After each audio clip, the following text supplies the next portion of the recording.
Hello everyone, my name is Tom. Welcome back to Let's Talk with Tom, the show where we talk about anything in animation I feel like talking about. And today I feel like talking about Mao Mao, Heroes of Pure Heart. I keep wanting to say Heroes Pure of Heart, but that's not. It's because they're in Pure Heart Valley. They're of Pure Heart. Because actually, all these characters are not pure-hearted. They're awful people. Mao Mao is awful. All characters are awful. They're all bad people. Problematic. Canceled. So let's talk about that. So obviously, as we've established, when I say awful, I mean flawed. Very flawed. In fiction, making your characters flawed is not a bad thing. For example, I am constantly coming after Pink Diamond Rose Quartz, and people think I just hate the character, hate the writing, I hate Rebecca Sugar for doing this, and it's like, nah dog, that's how you make an interesting story. Would Steven Universe be an interesting story if they didn't have this character who was just a very flawed character? Nah, there would be no conflict. Everything that was built up over the course of the show would have just never happened. Character flaws are important to telling an interesting story and creating well-rounded characters. And at times, they can even make characters more likable, because people still love these characters even though they have qualities that aren't that likable. To start, when we look at Mao Mao, our main protagonist and title character, who is voiced by the creator of the show, which I think is actually pretty cool. That happens sometimes, but, I don't know. I mean, that happened in frickin' Morty.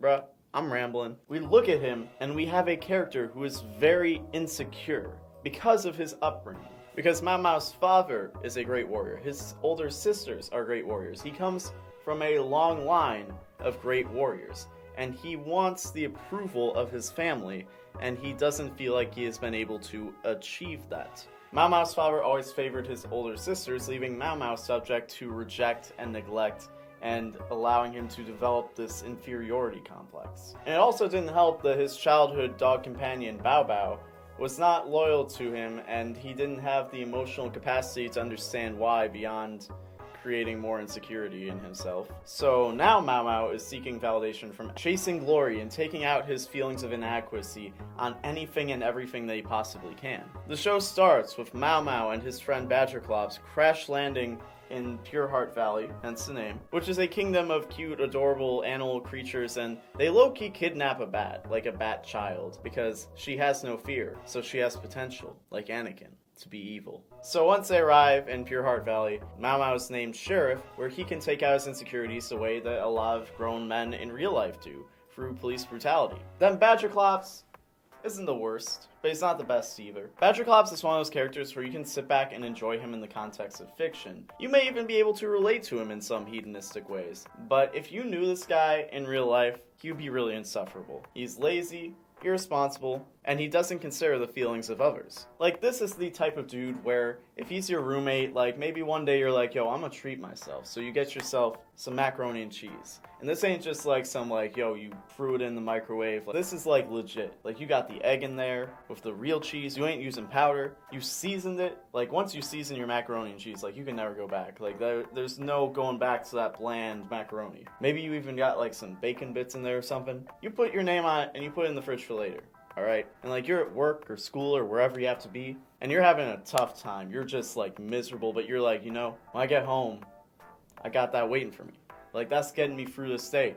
I know I'm gonna be doing fine, and then you get home, you go in the fridge, and it's gone. And you're like, Badgerclops, dude, it had my name on it, bro. That's my reason to live right now, and you just took that away from me. Because you were being inconsiderate. There was a whole episode where he refused to bathe, and Mao Mao and Adorabat were just dying. They couldn't stand how bad he smelled, but they couldn't say anything because he can't take criticism. Bro, if we friends, I'm expecting that we're gonna hold each other accountable, and we're gonna call each other out if one of us is effing up. When you become friends, that's part of the contract. And Mao Mao actually did that, but it didn't do anything because it actually made things worse. Because Badgerclops was just doubling down, no, y'all are bullying me. And then they just had to really just hammer down bro, you cannot be this nasty. Badgerclops is also awful when it comes to any type of responsibility or reliability. They give him the most basic responsibilities, and he's just nah, I ain't doing that. Then Adorabat is just a kid, so most of her flaws come from being a kid and the fact that she hasn't developed empathy yet, so she's just a straight up narcissist. Also, Adorebat is a bit annoying, and when I say a bit annoying, I mean I'm a nice person, so I'm holding back. It's just weird to me, like, picking out Adorebat's flaws, because, like, this is a literal child. It's a fictional child, but it's still a literal child. I feel like I'm just walking into a preschool, and I'm just like, you can't even read, can you? The point is, all these characters have flaws, and they're in very close quarters with one another, causing these personalities to just clash regularly. This isn't clashing, this is like the opposite of that. Which is kind of accurate, because it's not a case where their personalities are so toxic to the point where they're creating a more toxic situation where they're just festering in each other's problems to the point where everyone's just miserable and getting worse and worse to the point where they're spiraling down a path of self-destruction by being associated with one another. It's actually the opposite. The differences in their personalities causing conflict is actually kind of constructive, creating a somewhat wholesome narrative with how flawed these characters are. Like, you have Mao Mao, who is very disciplined, very stubborn, very structured, and that does a lot to help Badgerclops and Adorebat, who are more free-spirited, and their free-spiritedness helps Mao Mao be a lot less manic than he would be. Even though Adorebat and Badgerclops kinda enable each other. It's kind of like The Good Place, where all the characters are just, like, really awful people individually, but somehow bringing them together inspired them to be better and, like, confront each other's flaws. It's, like, the same thing here, except they aren't dead. But Adorebat, being a literal child, does not have, like, the agency to look after herself, so that makes it so Mao Mao and Badgerclops kind of have to play dad a lot. For example, one of my favorite episodes is the episode where Adorebat has a toothache, and she's like, I don't want to go to the dentist because the dentist is scary, and she keeps, like, avoiding it and putting it off, and Badgerclops and Mao Mao are both like, homie, I understand you're scared, but you're not doing yourself any favors by avoiding this. Basically telling the story where sometimes you have to go and do things that you don't want to do for your own well-being, for your own literal health. That part of being a person, being a human being on this planet, is sometimes you gotta bite the bullet and do something that's gonna suck in order to help you in the long run. And sometimes you need to put your foot down and make your friends do things with respect to their concerns and boundaries, because you don't want to enable self-destructive tendencies in the people you care about. And then they teach her how to astral project, and then she flies off into the void.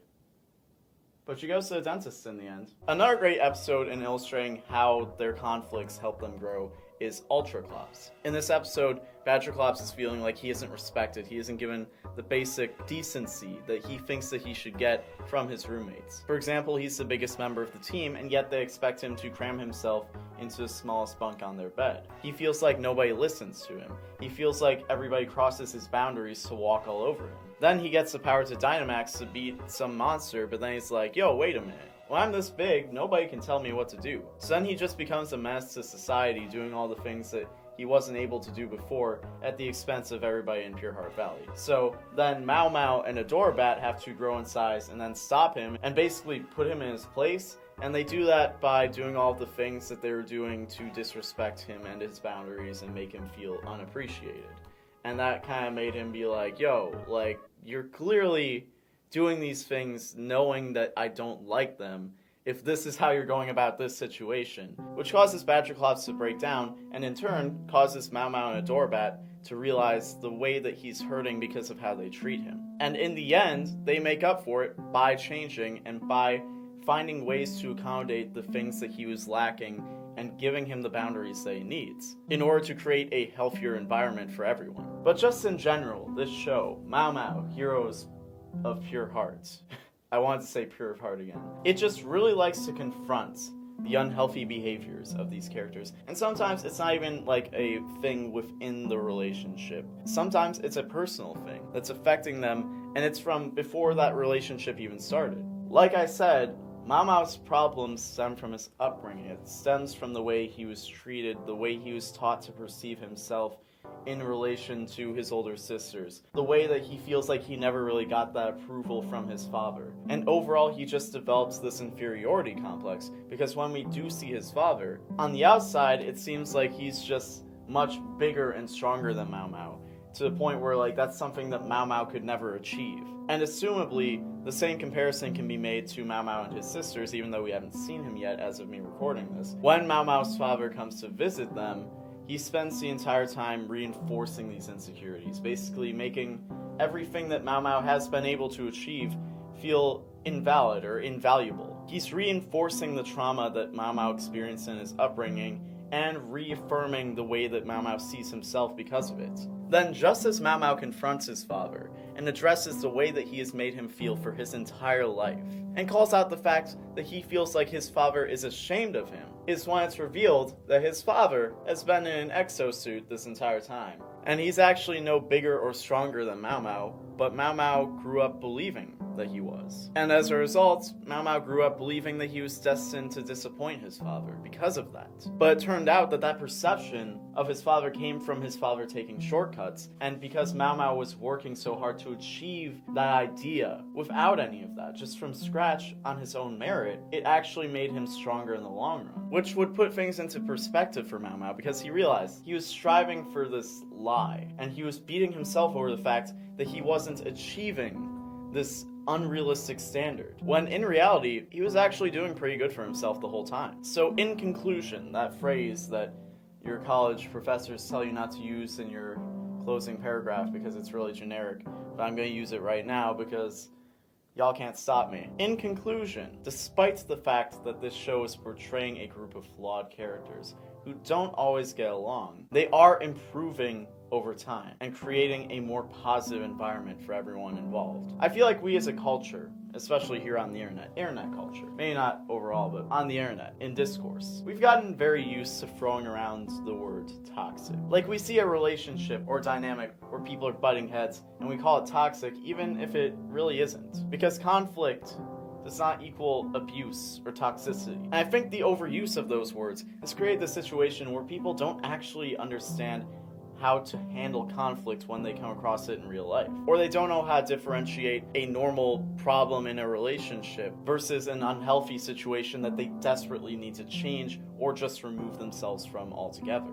Like, you look at these episodes, and the dynamic between these characters isn't toxic, because toxicity implies degeneration, where the people involved are being torn down or held back because of it, as though their relationship is acting like a type of poison that's leaving them a worse off or just overall worse person in the long run. But the relationship we see between Mao Mao, Badgerclops, and Adorabat is one where they are learning how to be better friends, better guardians, and better people. And the reason is because they do care about each other. So they are willing to work with each other and be open to change in order to address each other's concerns and create a healthier environment for everyone. Which I think in the long run could only serve to make these characters more likable. Because seeing a character who's not the best work to be better and redeem themselves is a lot more endearing than someone who just has everything figured out from the beginning. Not to say you can't make a character like that likable, because it's been done before, but it's a lot harder. But so far, it seems like people already see a lot of charm in these characters,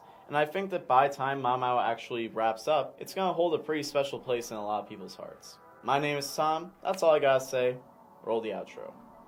Thank you so much for watching Let's Talk with Tom on the Roundtable. If you haven't already, please subscribe and hit the bell for notifications so you never miss a video. And of course, if you enjoyed the video, make sure you give it a like, and you can comment down below to give us your thoughts, or you can find us at Roundtable Vids on Twitter, Facebook, and Instagram, or you can find me at TommyPQM on Tumblr, Twitter, and Instagram. And I even have my own personal channel, youtube.com/TommyPQM, where I don't upload very much, but when I do, it's stuff that I'm like really proud of and I think it's really cool, so definitely check that out if you're interested. And if you want to see more of the stuff that I do here on the Roundtable, definitely check out the Runaway Club, which is like my video essay series, and I do quick chats once a week where I talk about a specific topic in animation. If you want to go above and beyond to support the Roundtable, you can click the join button down below to become a channel member, or you can pledge to us on Patreon, link in the description, and you can even support us by checking out our Teespring, where you can get shirts like this and many more to rep us out in public. As always, my name is Tom. I hope you have an awesome day, and I'll see you next time.